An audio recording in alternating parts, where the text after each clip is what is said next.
तो क्लास आज हम लोग एनिमल हस्बेंड्री जो ऑलरेडी हम लोगों ने टॉपिक प्रीवियस क्लास में स्टार्ट कर दिया था, कुछ बताया था जी, वो हाइब्रिड ध्यान से सुनेंगे।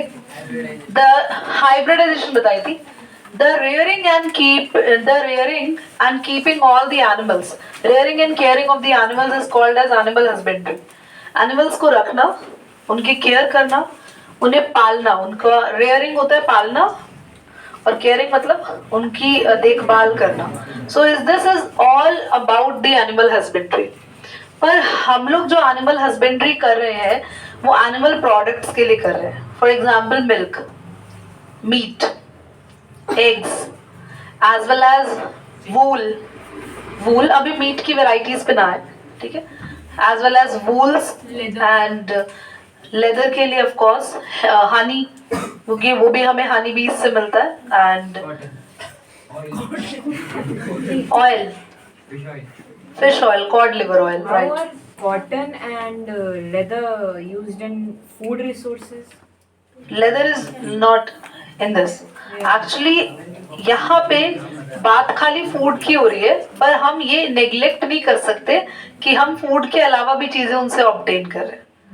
यू आर राइट, हम इसमें सिर्फ फूड के बारे में बात कर रहे हैं। But cotton is a plant product which is not suppose to be, उसको खाते नहीं है बट प्रोडक्ट तो है ना। यहाँ एनिमल हस्बेंड्री में हम लेदर के लिए भी एनिमल हस्बेंड्री करते हैं। तो एनिमल हस्बेंड्री में सिर्फ खाने पीने की चीजें ही नहीं है, और भी बहुत कुछ हम लोग उनसे यूज करते हैं। कभी कभार तो एनिमल्स को सिर्फ उनकी लेबर के लिए भी पालते हैं हम लोग। लेबर यानी उनसे काम करवाते हैं और खुद भी बैठ के उन पे जाते हैं। समझ रहे हो आप लोग? घोड़ी पे सिर्फ दूल्हा ही नहीं जाता है, यात्री भी जाते हैं जब यात्रा करते हैं वो लोग ऊपर ऊपर। हाँ हाँ, बहुत सारे तीर्थ स्थल है, नाम नहीं लेंगे, वहां पर हम लोग यूज करते हैं एनिमल्स का। So we are using animals for the labour also. चलिए आगे देखेंगे। It is the science of rearing, feeding, caring, breeding, utilization of the animals. In other words, it is the scientific manner of the animal livestock कि हम लोग animal livestock की scientific management कर रहे हैं, कि हम लोग उनको अपने तरीके से उनको पाल रहे हैं, अपने तरीके से हम उनका यूटिलाइजेशन कर रहे हैं। I can ask from anyone in the class कि मैं क्या पढ़ा रही हूँ, so you have to be very careful in the class while sitting. और मैं किसी से भी पूछ सकती हूँ, और जिस बच्चे ने आंसर नहीं किया एक सेकंड पॉज, मैनेजमेंट बांधने बताते, और कोई ये ना बोले मैंने सुना नहीं था। Livestock, it is refers to the domestic animals kept और deal in use of milk. तो लाइव स्टॉक का मतलब है कि हम लोग मिल्क के लिए, फ्लैश के लिए, इंक्लूडिंग मिल्क और फ्लैश, यहाँ पे मेन दो चीजें, एग्स भी आप लिख सकते हो। मिल्क के लिए, फ्लैश के लिए और एग्स के लिए हम एनिमल्स की रेयरिंग करें। उसमें हम लोग एनिमल्स, उसको कहते हैं लाइव स्टॉक। लाइव स्टॉक का मतलब है कि हम लोग फूड प्रोडक्ट्स के लिए एनिमल्स की कीपिंग एंड रेयरिंग करें। इसमें हम लोग कैटल्स रखते हैं। कैटल्स में सब चीजें आ गई आप लोगों की। कौन कौन आ गया कैटल्स में? काऊ, इनकी वेराइटी सारी। बफलोज भी उसी में आती है। शीप है, गोट है, पिग्स है, चिकन्स है, और हॉर्सेज है, एंड एलिफेंट्स है, इंक्लूडिंग फिशेस भी होती है इसमें। हनी बीज भी होती है, क्योंकि हनी बीज से ही जो हमें प्रोडक्ट मिलता है वो भी हम खाते हैं। दैट्स हनी। आगे आता है। यहाँ पर हम एलिफेंट को रख रहे हैं, तो मतलब वैसे तो कोई और चीज नहीं है, बट हाँ बेटा कुछ ऐसी जगह है जहाँ पे उसके भी मीट को खाया जाता है। हाँ, पिग के भी मीट को खाते हैं। हाँ जी, टीच और उसको राइड की उसमें भी यूज करते हैं। वो तो दूसरी चीजें होगी ना, हम तो सिर्फ फूड का पढ़ रहे हैं ना। ओके चलिए, नीड ऑफ एनिमल हस्बेंड्री देखो अभी बता चुके हैं, जो यहाँ पे लिखा है, milk production, egg production, meat production, fish production, और उसके अलावा भी हम दूसरी चीजों का यूज करते हैं, जैसे काउ डंग है, वेस्ट प्रोडक्ट भी है काउ का, तो वो भी हम लोग यूज करते हैं।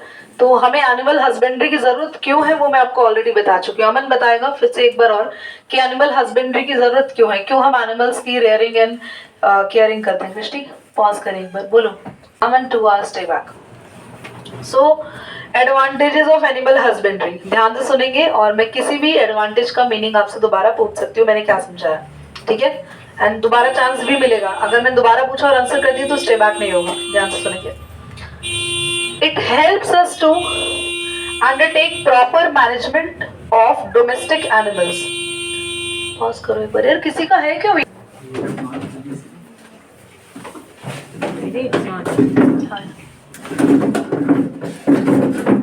settle चलिए 2 मिनट देख लो अरमान, अगर स्टिल ऐसा फील होता है तो आप एग्जिट कर जाना, ठीक है। So advantages of animal husbandry में है, first it helps us to undertake proper management of domestic animals. देखो अगर हम लोग एनिमल हस्बेंड्री करते हैं तो हमारे जो डोमेस्टिक एनिमल्स हैं हम उनकी प्रॉपरली देखभाल कर सकते हैं, क्योंकि अगर हम लोग उनको किसी, चलो ठीक है हम उनका यूज ही कर रहे हैं पर हम उनकी रेयरिंग और केयरिंग तो बहुत अच्छे से कर पा रहे हैं ना।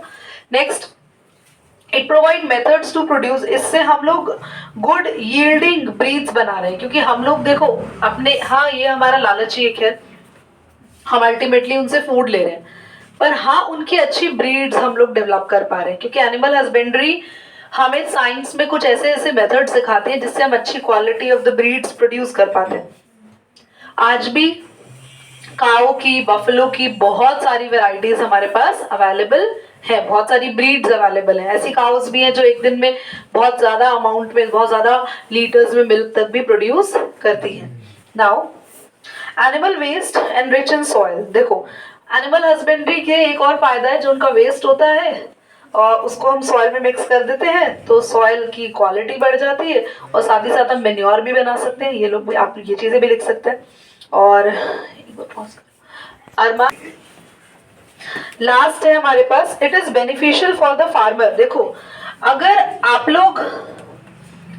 लोग एनिमल हस्बेंड्री वाले प्रोसेसेस को ध्यान से करते हैं, अच्छे अच्छे एनिमल्स को अपने पास रखते हैं, तो फार्मर को तो बहुत हेल्प मिलती है, क्योंकि आपको पता है animals are the friends of farmers, animals are farmers friend, ploughing करने में, है ना, और बहुत सारे ऐसे प्रोसेसेस होते हैं जिसमें फार्मर एनिमल्स का यूज करता है। Do you know that? देखा है आप लोगों ने? यस। चलो आगे, कैटल फार्मिंग ध्यान से पढ़ेंगे। क्या पढ़ रहे हैं अभी हम लोग? ऋषि बोलो, डाउट। एक बार एडवांटेजेस ऑफ एनिमल हस्बेंड्री का फर्स्ट पॉइंट समझा दीजिए। It helps us to undertake proper management of domestic animals. बेटा अगर आप एनिमल हस्बेंड्री नहीं करेंगे तो आप अपने आसपास या अपने पास रहने वाले डोमेस्टिक एनिमल्स की केयर नहीं कर पाएंगे ठीक तरीके से, क्योंकि एक तरीके से आप उनका यूज कर रहे हैं पर आपको उस दूसरे रेस्पेक्ट में देखे तो आप उन्हें केयर भी कर रहे हैं। तो डोमेस्टिक, आप वाइल्ड एनिमल की केयर कर पा रहे हैं? जाके शेर को 3 टाइम खाना देते हैं? नहीं। बट हाँ डोमेस्टिक एनिमल्स की केयरिंग आप कर पा रहे हैं। तो एनिमल हस्बेंड्री में डोमेस्टिक एनिमल आते हैं जिनकी अच्छी केयर हो जाती है, क्योंकि हम लोग दूसरे एस्पेक्ट में देखें तो उनका यूज हम लोग करते हैं, उनके प्रोडक्ट को हम यूज कर रहे हैं, और हम लोग उनको इनडायरेक्टली केयर भी कर रहे हैं, सारी देखभाल भी उनकी कर रहे हैं, उनकी रेयरिंग भी कर रहे हैं। तो क्लियर है? जी एक बार सेकंड पॉइंट में समझा। हाँ बेटा अब सारे बता देते हैं। जी second point. It provide the method to produce good quality high yield breed. बताया तो है बेटा, इससे हम लोग अलग अलग मेथड्स का आगे यूज करके अच्छी क्वालिटी की ब्रीड्स बनाते हैं, नए काउस डेवलप करते हैं, नई बफलोज डेवलप कर रहे हैं, नए शीप डेवलप कर रहे हैं, जिनकी ब्रीड क्वालिटी बहुत अच्छी होती है। ठीक है, वो ब्रीड क्वालिटी का मतलब जैसे अच्छी शीप होगी तो उसकी वूल बहुत अच्छी आएगी, एक अच्छी बफलो होगी वो मिल्क अच्छा प्रोड्यूस करेगी, अच्छा चिकन होगा तो उसका फ्लैश बहुत हेल्दी होगा। ठीक है, दिल पे पत्थर रख के बोलना पड़ता है। तो cattle farming, cattle husbandry is done for 2 purpose, milk and draught labour for agriculture work such as tilling, irrigation and carting. तो कैटल हम लोग 2 तरीके से कैटल्स का करते हैं। कैटल का हम मिल्क यूज करते हैं, cattle cow buffalo and all, और इनकी जो मेल वर्जन है उनसे हम काम करवाते हैं। फार्मर काम कराता है ना, देखा ऑक्स को, है ना, लेके घूमता है अपने साथ, और उनको एज अ लेबर यूज करा जाता है। तो कैटल फार्मिंग की 2 पर्पस है, for female version providing the milk and male version is for labour purpose से हम उसके लिए काम करते हैं। मिल्क एनिमल्स क्या होते हैं क्लास? ये एग्जाम में क्वेश्चन आ सकता है 1 मार्क का। क्या हुआ? ये आप क्या कह रहे हैं कृष्णा? हाँ, तो ये पेपर में आ सकता है question. The milk producing animals और breeds such as cow, buffaloes, goat and camels are known as milk animals. ठीक है, गोट मिल्क तो वैसे डेंगू फीवर में भी कहते हैं बहुत ज्यादा इंपॉर्टेंट होता है, पीना चाहिए, ये वो काफी ज्यादा, ये साइंटिफिकली प्रूवन है नहीं है मुझे नहीं पता, पर ऐसा माना जाता है goat milk is good. Cow and buffalo milk में भी कहते हैं cow milk is quite good in respective to buffalo milk. Buffalo milk तो हैवी बहुत होता है, मतलब फैट कंटेंट बहुत ज्यादा होता है, बट काउ मिल्क में फैट कंटेंट कम होता है, बट बाकी न्यूट्रिएंट क्वालिटी थोड़ी सी ज्यादा बेटर होती है। चलिए, breeds of cow, There are 30 popular breeds of cow in our country, and these breeds of cow are classified as 3 categories. So first are drought breeds. Drought breeds बेटा वही होंगी, देखो सुनो, ड्रॉट का मतलब ही यहाँ पे वर्ड हो गया है कि हम लोग लेबर ब्रीड्स की बात कर रहे हैं, तो ऐसी ब्रीड्स होनी चाहिए स्ट्रॉन्ग, इनकी ताकत से हमें मतलब है, समझ रहे हो? तो लिखा है ना, they are strong, sturdy, sturdy मतलब काम करने लायक हो, बहुत किसी भी एनवायरमेंट के अंदर आराम से सस्टेन कर सके। एंड बीस्ट ऑफ बर्डन मतलब सारे बर्डन्स को झेल सके, कहते हैं ना beast of danger, beast of burden, ये सब वर्ड तुमने सुना होगा, इस तरीके इसको एक आइटम की तरह यूज करते हैं। तो ये स्ट्रॉन्ग होने चाहिए, स्टर्डी होने चाहिए, सारे बर्डन झेल सके अपने ऊपर। And these breeds are producing less milk, इनको मिल्क कम होता है, मतलब मिल्क कम प्रोड्यूस करते हैं लोग, तो मिल्क कम प्रोड्यूस करते तो हमने इनको एज ए लेबर यूज करना शुरू कर दिया। तो काऊ या बफेलो की ऐसी वेराइटीज जो कि मिल्क कम प्रोड्यूस करती है पर स्ट्रॉन्ग है, स्टर्डी है, तो हम उनको एज अ लेबर यूज करते हैं। समझ में आ रही बात? आगे सो हमारे पास है डेयरी ब्रीड्स। डेयरी ब्रीड से तो क्लास नाम से ही समझ में आ रहा है, यहाँ बस वो वेराइटी होंगी जो सिर्फ और सिर्फ क्या प्रोड्यूस करेंगी, मिल्क प्रोड्यूस करेंगी। Now we have dual purpose breed. तो बेटा ये बहुत अच्छी ब्रीड्स हैं, इनके अंदर अगर हम फीमेल्स देखें तो अच्छे मिल्क यील्ड करती हैं और इनके मेल बहुत अच्छा काम करते हैं। लिखा है ना, the cows good milk yielder and the bullocks, जो बुल्स होते हैं they are good for draught work. समझ में आ रहा है? तो ये मिक्स ब्रीड्स हैं, इनकी फीमेल भी बहुत बढ़िया होती है और इनके मेल्स भी बहुत बढ़िया होते हैं। तो 2-3 तरीके की हमने ब्रीड्स पढ़ी है। तो इसके अलावा है, these are the 3 types of breeds of dairy cows. First है इंडिजीनियस ब्रीड। इंडिजीनियस का मतलब है हमारी इंडियन ब्रीड्स, तीनों के तीनों को अंडरलाइन कर लेंगे, रेड सिंधी, साहिवाल एंड गिर। वेरी इंपॉर्टेंट है, तीनों के नाम आपको आने चाहिए, तीनों हमारी इंडियन ब्रीड्स है, रेड सिंधी, साहिवाल एंड गिर। Exotic breeds, the cow used for crossbreeding in our country, which include Jersey, Holstein Friesian and Brown Swiss. तो यहाँ पे yes, these cow are used for the crossbreeding in our country. तो हमारी country में हम इन काव का यूज करते हैं क्रॉस ब्रीड कराने के लिए। क्रॉस ब्रीड मतलब इनमें से किसी ब्रीड का मेल उठा लिया, किसी की फीमेल उठा ली, उनका आपस में क्रॉस करा के नई ब्रीड्स प्रोड्यूस करा रहे हैं, तो ये हमारी एक्सोटिक ब्रीड्स हैं। Improved breeds of cow. So these have been developed in National Dairy Research Institute, class Karnal में है, हरियाणा। बहुत इंपॉर्टेंट है, फुल फॉर्म आनी चाहिए आपको, NDRI की, नेशनल डेयरी रिसर्च इंस्टीट्यूट। तो इसमें हमारे पास वो ब्रीड्स है जो हमने खुद डेवलप की है क्रॉस करके, मतलब नेचर में नहीं थी, वी डेवलप्ड इट। तो इसमें याद रखना, कारण स्विस, कारण फ्राइजवॉल, these can yield 2 to 3 times more milk than the indigenous cow. हमारी जो काव है ना, गिर, साहिवाल एंड रेड सिंधी, उनसे ज्यादा अमाउंट में मिल्क प्रोड्यूस करती है ये वाली काव, जो कि 3 हमने प्रोड्यूस किए, कारण स्विस, कारण फ्राइज एंड कारण फ्राइजवॉल। ठीक है, is that clear to everyone? Pause करो, एक बार रीड कर लो, कोई डाउट है तो पूछो। इंडियन ब्रीड्स तो 3 ही है, ठीक है, रेड सिंधी, साहिवाल और गिर, इनको क्रॉस नहीं कराते। और वो ब्रीड्स जो हम लोग यहाँ पर इंडिया में क्रॉस कराते हैं वो एक्सोटिक ब्रीड्स हैं, और एक्सोटिक को क्रॉस कराने के बाद हमने कौन सी ब्रीड्स बनाई है वो नीचे लिखिए, कारण स्विस, कारण फ्राइज एंड कारण फ्राइजवॉल। ठीक है, now food requirements for dairy animals. तो क्लास ये तो काफी ज्यादा ध्यान में रखने वाली बात है कि हम लोग डेयरी एनिमल्स के लिए कौन कौन से फूड रिक्वायरमेंट्स, क्योंकि जितना अच्छा खाना हम इनको देंगे, अभी आजकल तो वैसे मिल्क पीना भी is not good for health,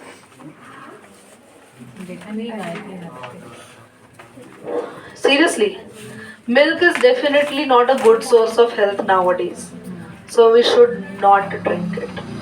once in a while हम ले सकते हैं, बट बहुत ज़्यादा मिल्क कंजम्पशन नहीं होना चाहिए, क्योंकि ये ना जो मिल्क होता है ना, चलो काफ़ी डिटेल वाली बातें बता रहे हैं, चलो अभी एक्चुअली ना काऊ जब प्रेग्नेंट होती है तब उसको मिल्क आता है, समझ रहे हो? तो ये एक काऊ का बेबी हुआ, उसको 6 महीने तक मिल्क आया, फिर इंजेक्शन लगा के उसको प्रेग्नेंट कर देते हैं, फिर प्रेग्नेंट, मतलब उसका जो हाल है ना, तुम सोच नहीं सकते कि उस काऊ का क्या हाल हो जाता है मिल्क प्रोड्यूस कर करके। क्योंकि जो काऊ अगर 1 या 2 इंसान के लिए बनी है कि हाँ 10-15 लोगों को मिल्क दे सकती है, पर अभी इतनी पॉपुलेशन हो गई है कि हम जबरदस्ती उनसे मिल्क प्रोड्यूस करवाए जा रहे हैं, क्योंकि बहुत लोग हो गए हैं और इतनी हमारी कैटल्स बची नहीं है। तो जो इंजेक्शन उन्हें लगता है ना, वो इंजेक्शन लड़कियों के लिए तो बहुत हार्मफुल है, उनकी प्यूबर्टी बहुत जल्दी हिट करती है। तो जो अभी आजकल, पहले प्यूबर्टी 9th-10th में जाके लड़कियों को मेंस्ट्रुअल साइकिल और पीरियड्स होते थे, वो अभी जाके 6th-5th क्लास की लड़कियों को होने लग गए। लड़के देख लो 12th क्लास तक आते आते तो अपने बापू जैसे लगने लग जाते हैं। पहले जो बियर्ड ही नहीं आती थी लड़कों को, 9-10 पापा वगैरह के टाइम पे अगर तुमने कभी देखा तो तुम्हारे बोलते होंगे वो लोग कि क्या तुम्हें अभी से ये देखो कैसे हो गए हो, हमने तो कभी यूज ही नहीं किया रेजर है वो तुम्हारी प्यूबर्टी बहुत जल्दी हिट हो गई है और इससे बहुत सारी और भी प्रॉब्लम्स है। हार्मोनल बॉडी में चेंजेस हो गए, पीसीओडी, पीसीओएस, ऐसी बीमारियां होने लगी है, बॉयज इनफर्टिलिटी होने लग गया है। तो ये सारी चीजें दीदी मिल्क से होने लग गई है। सो यस ऑफ कोर्स, तो हमें बहुत ज्यादा उसकी कंजम्पशन नहीं करनी चाहिए, ये तो अवॉइड करें। Is there an अवॉइड कर सकते हैं। alternative हाँ, दही दही इज एन ऑल्टरनेटिव। तो उसमें काफी बैलेंस्ड चीजें होती है कहते हैं, पर ठीक है, अब उसके बारे में कभी और डिटेल में डिस्कस करेंगे कि उसका अच्छा ऑल्टरनेटिव क्या हो सकता है आपके डाइट के अंदर। तो it's a good source till कि आप बहुत ज्यादा कंजम्पशन नहीं करें।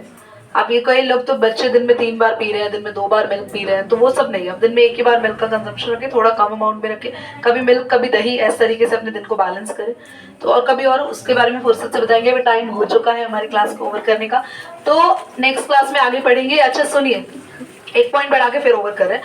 Food requirements for dairy animals. तो क्या क्या खाते हैं जल्दी से देखो, इसमें लिखा है ना, मेंटेनेंस हाइजीन। सबसे पहले maintenance requirement which food required to support the animal to live in the healthy life. तो हमें ऐसा रिक्वायरमेंट देना है ताकि हमारी जो काऊ और बफलो है वो हेल्दी लाइफ जिए, क्योंकि वो हेल्दी होंगे तो उनका मिल्क भी अल्टीमेटली हेल्दी होगा। Milk producing requirement which is type of the food required for during the lactation period. देखो यहाँ लैक्टेशन वर्ड लिखा है ना, लैक्टेशन वो पीरियड होता है जो एक प्रेगनेंसी के बाद एक फीमेल को पीरियड होता है, लाइक जब फीमेल को मिल्क प्रोड्यूस होता है। तो काऊ और बफेलो में भी वही लैक्टेशन पीरियड के टाइम पे मिल्क आता है। तो यार एक बात सोचो ना, एक काऊ कब कितने लाइफ में बच्चे प्रोड्यूस कर सकती है, तो इसका मतलब तुम तो रोज ही मिल्क मिल रहा है पीने को। तो देख रहे हो उनको कितना ज्यादा दर्द से गुजरना पड़ता है। तो इसलिए लोग आजकल वैसे वीगन हो रहे हैं, वो सारी चीजें तो तुम लोग सुन रहे हो। चलो आगे आते हैं। तो लैक्टेशन पीरियड के टाइमिंग पे काऊ का काफी ज्यादा ध्यान रखना पड़ता है, बफेलो का काफी ध्यान रखना पड़ता है।